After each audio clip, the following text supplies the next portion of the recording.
আসসালামু আলাইকুম ওয়া রাহমাতুল্লাহ।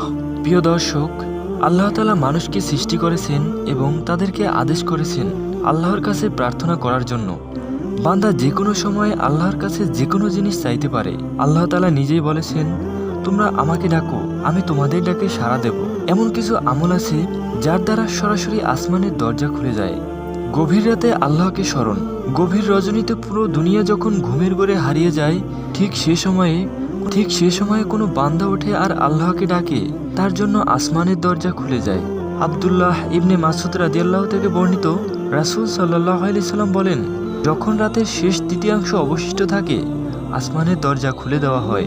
আমাদের রব ঘোষণা করতে থাকেন, আমার কাছে প্রার্থনা করবে কে, আমি তার প্রার্থনা কবুল করব। এভাবেই ফজর পর্যন্ত আহ্বান করতে থাকেন। মানুষের প্রয়োজন পূরণ।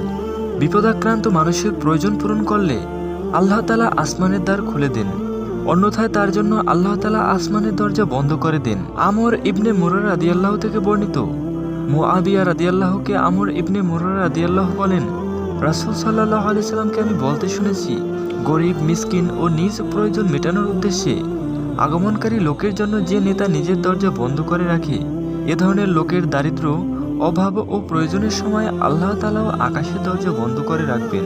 মুআবিয়া রাদিয়াল্লাহু এই কথা শোনার পর থেকে এক লোককে মানুষের প্রয়োজন মেটানোর উদ্দেশ্যে নিযুক্ত করেন। লা ইলাহা ইল্লাল্লাহ বলা।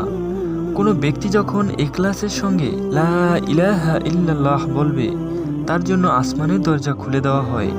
আবু হুরায়রা রাদিয়াল্লাহু থেকে বর্ণিত, রাসূল সাল্লাল্লাহু আলাইহি সাল্লাম বলেছেন, কোনো বান্দা সততার সঙ্গে লা ইলাহা ইল্লাল্লাহ বললে তার জন্য আকাশের দ্বারগুলো খোলা হয়, ফলে উক্ত কালিমা আরশ পর্যন্ত পৌঁছে যায় যতক্ষণ সে কবিরা গুনাহ ত্যাগ করে।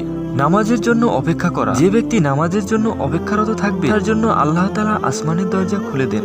আব্দুল্লাহ বিন আমর রাদিয়াল্লাহু বলেন, আমরা রাসূল সাল্লাল্লাহু আলাইহি সাল্লামের সঙ্গে মাগরিবের নামাজ পড়লাম।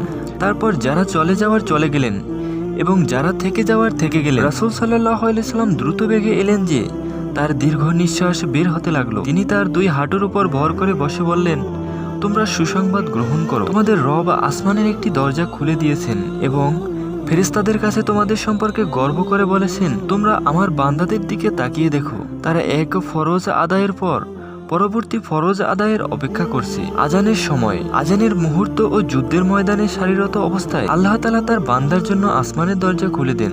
সাহল ইবনু সাআদ রাদিয়াল্লাহু থেকে বর্ণিত, দুটি মুহূর্ত এরূপ আছে, সে সময় আসমানের দরজা খোলা হয় এবং ওই দুই মুহূর্তে প্রার্থনাকারীর প্রার্থনা কদাচিৎ ফেরত দেওয়া হয়। নামাজের আজানের মুহূর্ত এবং আল্লাহর পথে জিহাদের কাতার ঠিক করার মুহূর্ত।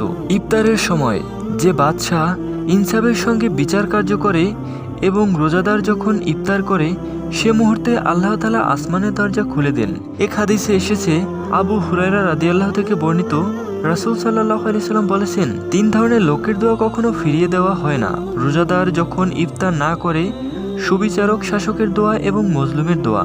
আল্লাহ তাআলা এই দোয়াগুলো মেঘমালার উপর তুলে নেন এবং এর জন্য আকাশের দ্বারগুলো খুলে দেওয়া হয়। রব্বুল আলামিন বলেন, আমার মর্যাদার শপথ, আমি নিশ্চয়ই তোমাদের সাহায্য করব, কিছু দেরি হলেও।